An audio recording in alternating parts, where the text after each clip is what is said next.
spoke to the players around the fact that this is not ideal preparation for any game, but the truth is, it is what it is, and we have to deal with that. Dean, it's been 2 weeks since the Cardiff game, but a lot's happened in that time.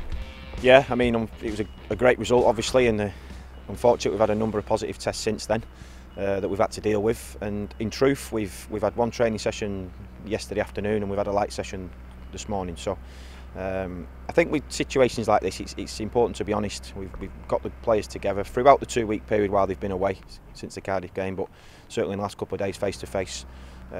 Spoke to the players around the fact that this is not ideal preparation for any game, but the truth is, it is what it is, and we have to deal with that. And I think the players are becoming more and more comfortable with chaos situations around COVID, around injuries, around the amount of players we've got out injured at the moment. We saw with Tyreek dropping out just before the Huddersfield game and Adam coming in, and that's important because you never quite know what's around the corner in any season without COVID. So again, the message is no excuses from anybody.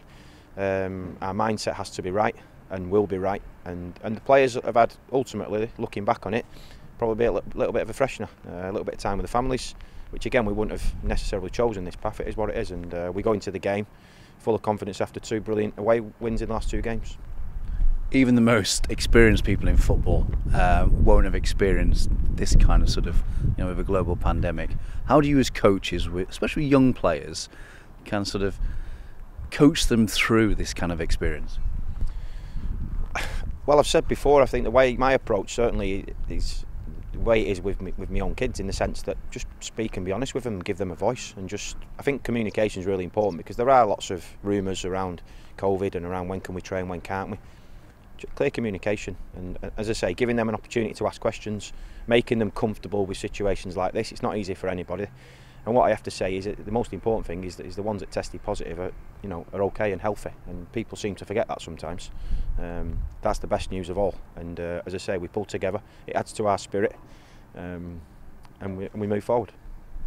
Yeah, football's probably slightly secondary to people's health, but we have got a game tomorrow, and we've got 9 games in 29 days. Going into the derby match, so you've just got to harness the results from Huddersfield and Cardiff, really.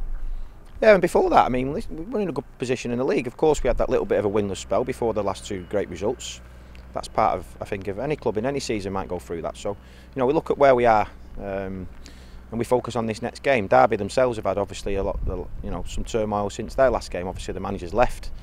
They've announced a sort of caretaker management team. So, again, I stood in front of the players this morning and said I'd be lying if I could tell you exactly what team Derby are going to pick tomorrow. We don't quite know with a new management team in charge. So again, the focus is on us and focusing on what we've done well as a group in whatever formation we've played this season, and making sure that we're at our best. Speaking of team selection, you've got the luxury, the challenge, opportunity of making more substitutions. How does that affect mindset, really? Well, the truth is, I don't think it'll play too much into this weekend, because due to the players out injured and whatever else, it might not affect us at all.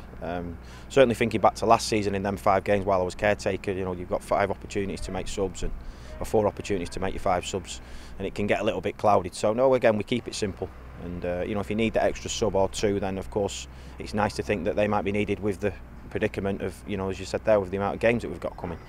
As I say, we've got a good group of players who are sticking together and helping each other. That's the main thing.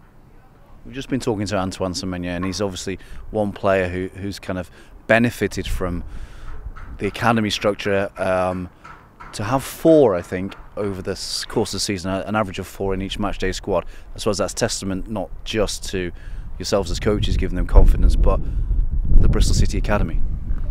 Yeah, well, you can't have one without the other.